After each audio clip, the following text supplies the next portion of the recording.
کہ آپ نے کیا محبت کی؟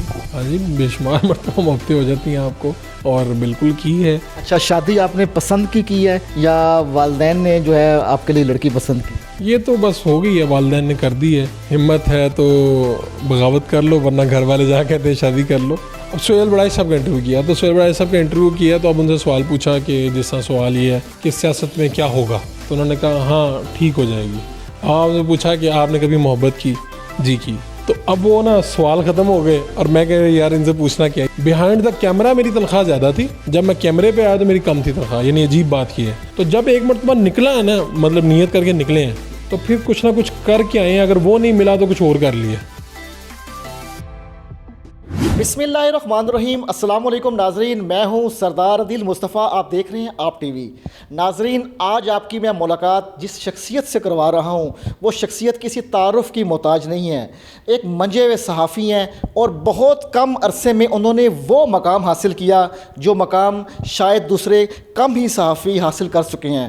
جی ہاں، آپ نے درست سمجھا، میری مراد فرخ شہباز وڑیچ کی ہے، جو آج میرے ساتھ بھی ہیں۔ اور ناظرین، آپ کو یہ بھی بتاؤں کہ فرخ شہباز وڑیچ نے صحافت کا آغاز جو ہے وہ کہاں سے کیا، یہ سارے سوالات جو ہیں ہمارے ذہن میں ابھر بھی رہے ہیں اور آپ کے ذہن میں بھی ہوں گے۔ ان سب کا جواب ہم فرخ بھائی سے پوچھیں گے۔ السلام علیکم۔ وعلیکم السلام جناب۔ فرخ بھائی، کئی ایسے فرخ ہیں، بلکہ ہزاروں فرخ ہوں گے جن کو کوئی نہیں جانتا، آپ فرخ وڑیچ کیسے بنے؟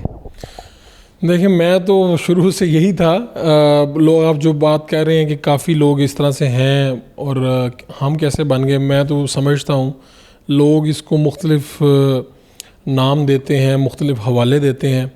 مجھے تو یہ لگتا ہے کہ بس میرے پہ قدرت مہربان ہو گئی۔ لوگ کہتے ہیں، کوئی کہتا ہے سوال اچھے ہیں، کوئی کہتا ہے فلاں چیز اچھی ہے، گفتگو کا انداز بہتر ہے، لیکن سچی بات تو یہ ہے کہ مجھے خود اس طرح کی کوئی چیز نظر نہیں آتی۔ مجھے یہ لگتا ہے کہ بس یہ قدرت ایک دن مہربان ہوئی ہے۔ ہاں، ہم کوشش کرتے رہتے ہیں، جو اپنا کام کر رہے ہیں اسے محنت سے، اور کوشش کرتے ہیں کہ اس کے اندر کچھ ڈفرینٹ کر سکیں، لیکن پھر بھی میں یہ سمجھتا ہوں، میں آج بھی سمجھتا ہوں کہ بہت سے لوگ ایسے ہیں جو ڈفرینٹ کام بھی کر رہے ہیں، ہمارے سے بہت اچھا بھی کر رہے ہیں، لیکن پھر بھی ان کو پذیرائی اس طرح سے نہیں ملتی۔ تو یہ ایک قدرت کا کرم ہے، اللہ کا خاص کرم ہے ہمارے اوپر۔ اچھا فرخ بھائی، آپ نے اپنی صحافت کا آغاز جو ہے وہ سوشل میڈیا سے کیا؟ اچھا، اگر آن سکرین کہیں آپ تو شاید اس طرح سے ہو جائے گا، لیکن یہ ہے کہ صحافت کا آغاز تو میں نے لکھنے سے کیا تھا، اور میں نے اخبارات میں کام کیا ہے، پھر الیکٹرانک میڈیا میں بیہائنڈ دا کیمرہ کام کیا ہے۔ مجھے کافی سال میں نے وہاں پر کام لگائے ہیں اپنے۔ مجھے بطور ریسرچر، کانٹینٹ پروڈیوسر کے طور پہ بھی میں نے کام کیا ہے۔ پھر مجھے سوشل میڈیا سے پہلے ایک نجی ٹی وی میں وہاں پر موقع ملا تھا، 2018 کے الیکشن کے حوالے سے میں نے کچھ پروگرام کیے تھے۔ اس کے بعد پھر میرا اپنا پروگرام شروع ہو گیا، پھر کچھ ایسے حالات ہوئے کہ پھر میں ڈیجیٹل میڈیا پہ آ گیا۔ ڈیجیٹل میڈیا سے پھر یعنی تقریباً 4 سال یہاں پر لگائے، اور اب آپ کے سامنے الیکٹرانک میڈیا بھی کر رہے ہیں، ڈیجیٹل بھی کر رہے ہیں، پرنٹ میں بھی کہیں نہ کہیں کچھ کر رہے ہیں۔ آپ اب جو ہے ایک نجی ٹی وی چینل میں اینکر بھی ہیں اور ڈیجیٹل میڈیا پہ بھی کام کرتے ہیں، دونوں کا امتزاج کیسا ہے آپ کو لگتا ہے؟ دیکھیں، میری تو جو اپنی اڑان ہے، جو پہچان بنی ہے، وہ اسی ڈیجیٹل کی مرہون منت ہے، لیکن یہ بھی اپنی جگہ ایک سچی بات ہے کہ الیکٹرانک میڈیا کا ایک بڑا رول ہے، یہ اہم ہے پاکستان کے اندر، اور ہم جتنے بھی لوگ سکرین پہ آتے ہیں، ہم سب کی خواہش ہوتی ہے کہ ہم کسی نہ کسی طرح الیکٹرانک میڈیا پہ ہیں۔ مجھے آفرز آتی رہی ہیں، لیکن میرے ذہن میں یہی بات تھی کہ شاید ڈیجیٹل پہ میں بہت اچھا جا رہا ہوں، اور میں پھر اپنا کام کرنا چاہتا تھا۔ پھر موقع ملا، اللہ نے اپورچونیٹی دی، پھر یہ تقریباً 7-8 ماہ پہلے ہمارا پروگرام شروع ہوا، جو ہفتے میں 2 دن لگتا ہے، جواب دو کے نام سے یہ چل رہا ہے یہ، اور دونوں کا ایک اپنا اسٹائل ہے۔ وہاں پر بہت سی باتیں کہنے کی آزادی ہے ڈیجیٹل میں، الیکٹرانک میں آپ ایک ضابطے کے پابند ہیں، آپ نے اس کے اندر رہنا ہے۔ ہمارا کیمرہ ہمیں جو ضابطہ ہمارے سامنے رکھ دیتا ہے، ہمیں اس کو چاہتے نہ چاہتے ہوئے فالو کرنا پڑتا ہے۔ اچھا فرخ بھائی، ایک بہت بڑا سوال ہے کہ یونیورسٹیز جو ہیں وہ کمیونیکیشن سٹڈیز میں دھڑا دھڑ ڈگریاں دی جاتی ہیں، لیکن فیلڈ میں جابز نہیں ہیں، وہ سکوپ نہیں ہے جو آج سے 5-10 سال پہلے تھا، جب آپ نے بھی صحافت کا آغاز کیا، میں نے بھی کیا۔ تو فرخ بھائی، آج کا نوجوان کیسے قدم جما سکتا ہے اس انڈسٹری میں؟ میرا خیال ہے جگہ تو یہاں پر کبھی بھی نہیں تھی، جگہ آپ کو بنانی پڑتی ہے۔ جب ہم بھی آئے تھے تب بھی ایسے ہی تھا، یعنی لگتا یہ تھا کہ ہر جگہ پہ پروگرام اینکرز بیٹھے ہوئے ہیں، رپورٹرز بیٹھے ہیں، فلاں بیٹھے ہیں۔ باہر آتی نہیں ہے, باہر لائی جاتی ہے. بات یہ ہے کہ یہ ایک لائف سٹائل ہے پورا. یہاں پر ایسے نہیں ہے کہ آپ کچھ دن کے لیے آئیں, یہاں پر آپ کو بے روزگاری بھی سہنی پڑتی ہے, مشکلات بھی سہنی پڑتی ہیں, بعض اداروں میں تنخواہوں کا بھی مسئلہ رہتا ہے. لیکن یہ ہے ڈپینڈ کرتا ہے کہ آپ کتنے کمیٹیڈ ہیں. اگر آپ یہ لائف سٹائل اپنا سکتے ہیں, یہ 9 to 5 جاب نہیں ہے, یہ T20 میچ نہیں ہے, یہ ٹیسٹ میچ ہے. آپ کو اگر آپ یہ لائف سٹائل اپنا سکتے ہیں تو پھر آپ کو آنا چاہیے. لوگوں میں ایک مسئلہ کیا ہوا, ہمارے اس وقت صرف 50 سے 100 اینکر ہوں گے جن کی کوئی تنخواہ 5 لاکھ سے لے کے 50 لاکھ تک یا کروڑ تک ہوگی. یہ بھی میں زیادہ بتا رہا ہوں آپ کو, میں خیر انگلیوں پہ گنے جا سکتے ہیں. ہماری جو 25 کروڑ عوام ہے ان کو ٹی وی پہ دیکھتی ہے. انہوں نے کبھی کسی پریس کلب کا وزٹ نہیں کیا کہ وہاں پر لوگوں کے کیا حالات ہیں. انہوں نے رپورٹرز کی تنخواہیں نہیں کبھی دیکھی. انہوں نے یہ نہیں دیکھا کہ کیمرہ مین کی تنخواہیں بھی لیٹ ہو جاتی ہیں. تو یہ جو کریم ہے نا پاکستان کے اینکرز ہیں 30 40 50, ان کو دیکھ کے لوگ متاثر ہو کے کہتے ہیں ہم نے میڈیا میں آنا ہے. میں آپ لوگوں سے کہتا ہوں کہ آپ سب نے اینکر نہیں بننا, اتنی سپیس نہیں ہے آپ کے اندر. اگر یہ ہے, قدرت آپ کا ساتھ دے دے, آپ کے اندر یہ میلان ہے, رجحان ہے اور آپ کے اندر ٹیلنٹ ہے, تو پھر تو آپ آ سکتے ہیں, کچھ بھی ہو سکتا ہے. لیکن اب سب نے نہیں بننا. اب میرے خیال ہماری یونیورسٹیاں ہر سال میس کمیونیکیشن کے ہزاروں بچے فارغ کر رہی ہیں, ہر سال دے رہی ہیں, مارکیٹ میں پھینک رہی ہیں. لیکن آپ کو کسی نے PRO بننا ہے, کسی نے فلم کا پروڈیوسر بننا ہے, کسی نے کیمرہ مین بننا ہے, کسی نے نان لینئر ایڈیٹر بننا ہے, کسی نے لائٹنگ اچھی کرنی ہے. تو ان شعبوں میں آپ نے کھپنا ہے. اگر تو آپ صرف شاہ زیب خان زادہ, حامد میر, فلاں, منصور علی خان, عمران ریاض, ان لوگوں کو دیکھ کے آ رہے ہیں, تو پھر آپ کو ذرا سوچنا ہے کہ آپ سب یہ نہیں بن سکتے. ٹھیک ہے, سب نے کچھ اور, کسی نے سید نور بھی تو بننا ہے نا, وہ بھی ڈائریکٹر ہے نا, کسی نے کچھ اور بھی تو بننا ہے, پروڈیوسر بھی بننا ہے. کرنٹ افیئر کے بڑے زبردست پروڈیوسر ہیں. فاروق بھائی آپ نے بڑے بڑے نام لے لیے کہ ایسے نہیں بن سکتے ایسے, لیکن کچھ لوگ جو ہیں, بلکہ اکثریت جو ہے فرخ شہباز وڑیچ بننا چاہتی ہے. تو فرخ شہباز وڑیچ بننے کے لیے کس معیار پہ پورا اترنا چاہیے؟ میں تو کہتا ہوں عدیل بھائی کہ وہ فرخ شہباز وڑیچ نہ بنے. میں نے کبھی بھی زندگی میں جب کبھی یہ سوچ آئی نا کہ میں فلاں کی طرح بن جاؤں, یعنی بعض لوگوں کو آپ آئیڈلائز تو کرتے ہیں, اچھے بھی لگتے ہیں, لیکن آپ اپنی پہچان کہیں پہ کھو دیتے ہیں. میں ان سے کہوں گا کہ وہ جو بننا چاہتے ہیں وہ بنے. ہاں اگر وہ کہتے ہیں کہ یار اس راستے پہ چل کے آگے چلنا, ٹھیک ہے, میرا راستہ لے لیں. میں نے ڈیجیٹل پہ کام کیا ہے, مختلف تجربے کیے ہیں, سوالات پوچھے ہیں لوگوں سے اور بالکل ڈرے بغیر پوچھیں. اس طرح سے بہت سا ہے کہ ڈیجیٹل پہ کس طرح سے آپ آ سکتے ہیں, آگے بڑھ سکتے ہیں. لیکن میں پھر کہوں گا یہ T20 میچ نہیں ہے. آپ کو آنا ہے, روز کام کرنا ہے اور کام کرتے رہنا ہے until unless کہ آپ کسی سٹیج پر نہیں پہنچ جاتے. اچھا, بڑی بڑی شخصیات کے فروخ بھائی آپ نے انٹرویوز کیے ہیں, کوئی ایسی شخصیت جن کا آپ نے انٹرویو کرتے ہوئے آپ گھبرا گئے ہوں یا کنفیوزڈ ہو گئے ہوں؟ ہاں, شروع کے دنوں میں ایسا ہوا ہے, یعنی جب آپ پہلے اپنے انٹرویوز کر رہے ہوتے ہیں اس میں ایسا ہوا ہے.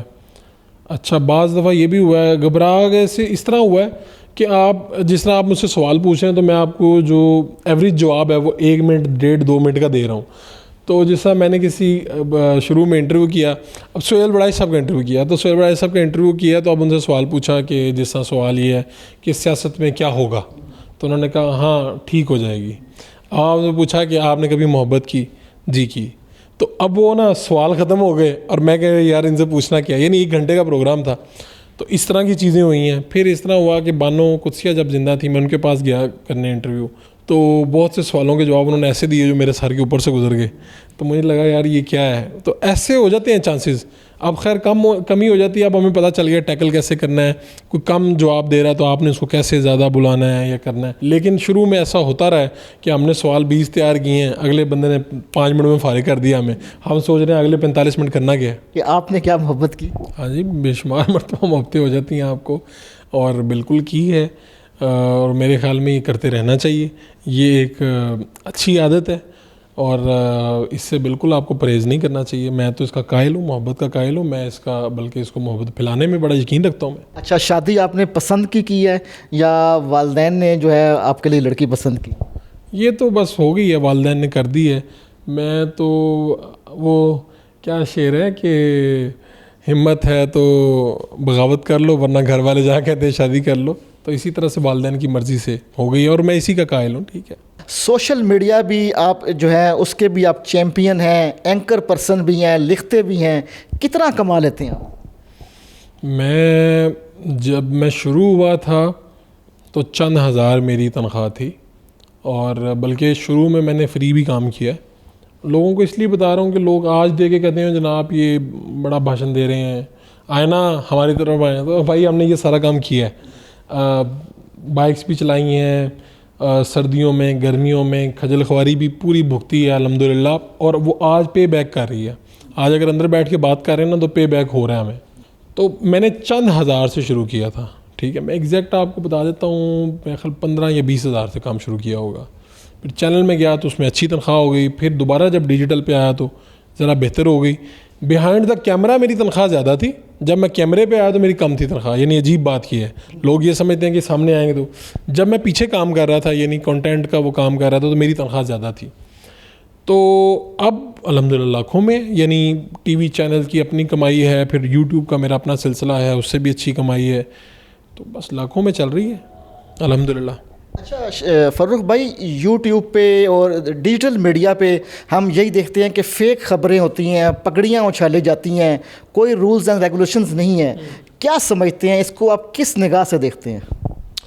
میرے خیال میں ہمارے ہاں ہم سب کو پتہ ہے کہ ہم کیا کر رہے ہیں، لیکن پھر بھی ہم غلط کر رہے ہیں، ٹھیک ہے، اور مسلسل کرتے جا رہے ہیں۔ میں اس یوٹیوبر سے نہیں ملا جس نے وہ بلنڈے کے باہر کھڑے ہو کے وہ پولیس والے سے کہا کہ آپ کہاں پہ آئے ہیں، لیکن مجھے وہ دیکھ کے اچھا نہیں لگا۔ اور اسی طرح جب میں کسی یوٹیوبر کو اس طرح کا کنٹینٹ بناتے دیکھتا ہوں جس میں وہ کسی ایسی عورت کو گلے پاڑ رہا ہوتا ہے جسے وہ کبھی کہہ رہا ہوتا ہے کہ یہ طوائف ہے، یہ جسم فروش ہے، میں اس صحافت کا اور اس کنٹینٹ کا قائل نہیں ہوں۔ میرے بس میں ہو تو میں یہ نہ، میں اپنے جو میرے زیر اثر لوگ ہیں ان کو منع کرتا رہتا ہوں، لیکن پھر بھی جن لوگوں کو ڈالر آ رہے ہوتے ہیں وہ کہاں رکتے ہیں، لوگوں کو یہ چیزیں دیکھنی ہیں، لوگوں کو یہ اچھا لگتا ہے کہ وہ اس طرح سے، پتہ نہیں ہمارے معاشرے میں کیا ہوا ہے، لوگوں کی تذلیل کرنا لوگوں کو اچھا لگتا ہے۔ میں نے اپنے کزن سے پوچھا کہ آپ کی کلاس میں کس کنٹینٹ کا دیکھا جاتا ہے، انہوں نے ایک ایسے بندے کا نام لیا جو لوگوں کی روسٹنگ کرتا ہے، انہوں نے کہا کہ اس کو بڑا پسند کیا جاتا ہے۔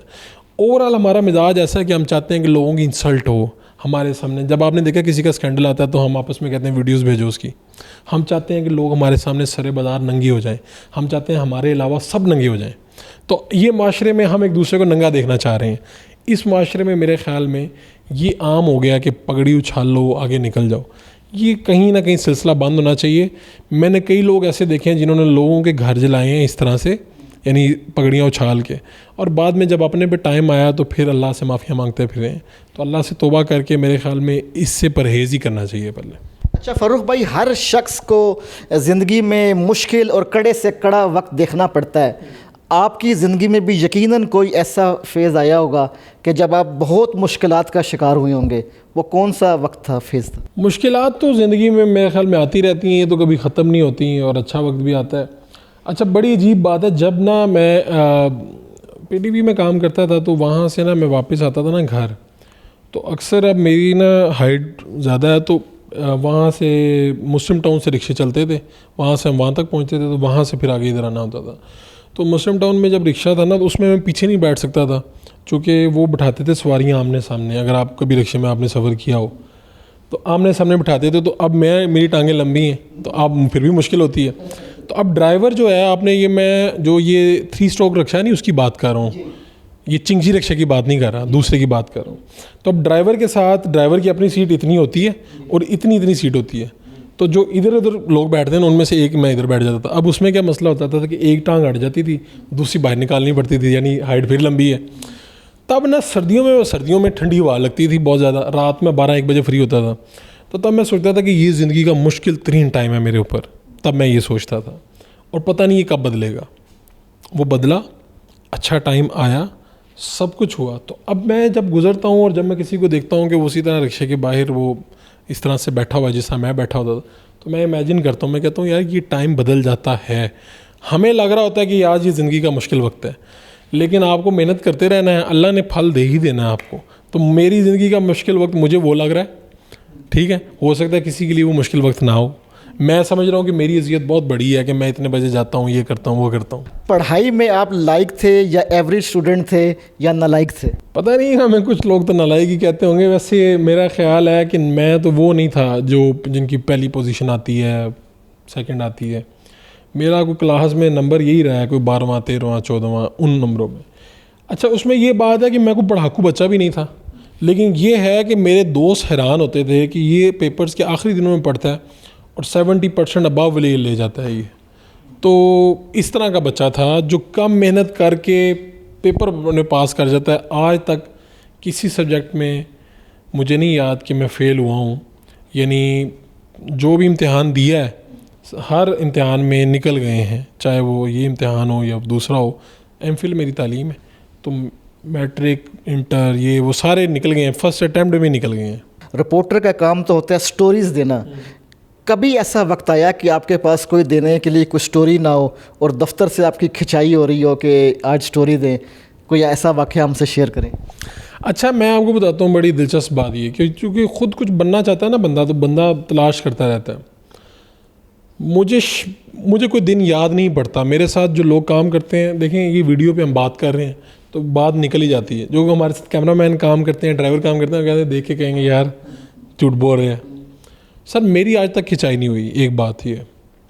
اور کہیں پہ دیر سویر پہ تو ہو سکتا ہے مجھے کہا گیا ہو, لیکن سٹوری کا نہیں ہوا. ہاں یہ ہوا ہے میں نکلا ہوں نا, تو ہم کہیں پہ کرنے گئے ہیں تو وہ اگلا بندہ اویلیبل نہیں ہوا, یہ نہیں ہوا, تو سڑک پہ ہی ہم جا رہے ہیں اور سڑک کے اوپر ہی کوئی نہ کوئی کہانی. یعنی یہ معاشرہ ایسا ہے اس میں آپ کو سینکڑوں کہانیاں سڑک پہ مل جائیں گی. ایک مرتبہ ہم قبرستان میں گئے, کوئی ہمیں ڈھونڈنی تھی کہ قبریں کو ڈھونڈنی تھی خاص, ان کے اوپر ویڈیو کرنی تھی. وہاں پہ گئے تو ایک شخص قبروں کو پانی دے رہا تھا, تو ایسی میری اس کے ساتھ گپ شپ ہو گئی. تو اس نے مجھے بتایا کہ اس نے نا وہ بہت مالدار تھا, اس نے اپنے پیسے ایکٹریسز پہ لگائے, فلموں پہ لگائے, ان کو بڑی عیاشی کروائی. اور ایک ٹائم ایسا آیا کہ وہ کنوارا تھا کہ اس کی جگہ بھی بک گئی اور وہ آج یہ قبروں کو پانی لگا کے وہ کرتا ہے. تو ہم نے ایک ویڈیو کر لی ہوئی تھی, ہم نے وہ روکی, ہم نے کہا یار پہلے اس کا کرتے ہیں, وہ کیا اور وہ چل گیا. یعنی لوگ دیکھنا چاہ رہے تھے. تو ایسا ہوا ہے کہ بے شمار مرتبہ ایسا ہوا کہ دور دور تک گئے ہیں. اب بلاول صاحب کا ہم نے انٹرویو کرنا تھا, ان کا لانگ مارچ چاہ رہا تھا, کنٹینر چاہ رہا تھا, تو ہمارا طے ہوا تھا کہ ہمیں یہاں پر موقع مل جائے گا داتا صاحب کے سامنے. ہمیں سر گجرا والا کراس کرنے کے بعد ان کے کنٹینر پہ چڑھنے کا موقع ملا. یعنی ہماری گاڑی ان کے پیچھے تھی, کبھی وہ رکتے تھے, ہم چڑھنے کی کوشش کرتے تھے, گاڑی چل پڑتی تھی, قافلہ چل پڑتا تھا. تو ہم نے کہا کوئی مسئلہ نہیں, اور ہم نے سوچا تھا کہ جہاں تک بھی جائیں گے ہم ان کے پیچھے جائیں گے, انٹرویو کریں گے. تو جب ایک مرتبہ نکلا ہے نا, مطلب نیت کر کے نکلے ہیں, تو پھر کچھ نہ کچھ کر کے آئے ہیں. اگر وہ نہیں ملا تو کچھ اور کر لیا. یادگار واقعہ جو ہے ہم سے شیئر کریں آپ. یادگار واقعہ موٹر وے واقعہ ہو گیا, اور میں نا جو عابد ہے اس کے پیچھے پولیس بھی تھی اور میں بھی تھا. یعنی میں ایسے تھا کہ وہ جہاں جاتا تھا تو کبھی ہم اس کی بھابھی, کبھی ہم کسی, یعنی تو ایک یادگار واقعہ یہ ہے کہ اس دن نہ کوئی پولیس والا اپنی اسٹیٹمنٹ نہیں دے رہا تھا, کیونکہ عمر شیخ صاحب نے ایک تنقید کی تھی اور میڈیا نے ان کو بہت زیادہ بیشنگ کی تھی. تو اس دن مجھے میرے دفتر سے کہا گیا کہ بات کرو آپ جا کے. تو مجھے پتا تھا کہ آج تو کوئی کانسٹیبل بھی بات نہیں کرے گا, کیونکہ عمر شیخ کا جو حال ہو رہا تھا. میں چلا گیا ادھر, پھر بھی چلا گیا. وہاں پر ہمارے رپورٹر پہلے سے موجود تھے. یہ قسمت کی بات بتانے لگا ہوں آپ کو.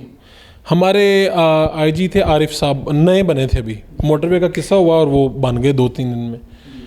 تو وہ آئے نا, اب پورا میڈیا کھڑا ہے, بڑے بڑے اینکر کھڑے ہیں. یہ وہ میرے سے ایک مرتبہ وہ پہلے ملے تھے. تو میں نے کیا ٹرائی کیا, اس سے پہلے ایک ایس پی صاحب کو ٹرائی کیا, انہوں نے کہا میں نے بات نہیں کرنی, اور کو ٹرائی کیا, انہوں نے کہا میں نے بات نہیں کرنی. آئی جی صاحب اترے, میں فٹافٹ ان کے پاس گیا, میں نے جا کے جیسا آپ نے مائک میرے قریب کیا, میں نے ان کے آگے کر دیا. میں نے کہا سر کیا کہیں گے موٹر وے کیس پہ. انہوں نے میرے ساتھ کوئی 7-8-10 منٹ بات کر لی, اور پھر میڈیا والے ان کے پاس آئے تو انہوں نے کہا میں پریس کانفرنس ہی کروں گا. نہ میری واقفیت تھی ان سے. قدرت کا وہ لمحہ میرے اوپر مہربان ہو گیا.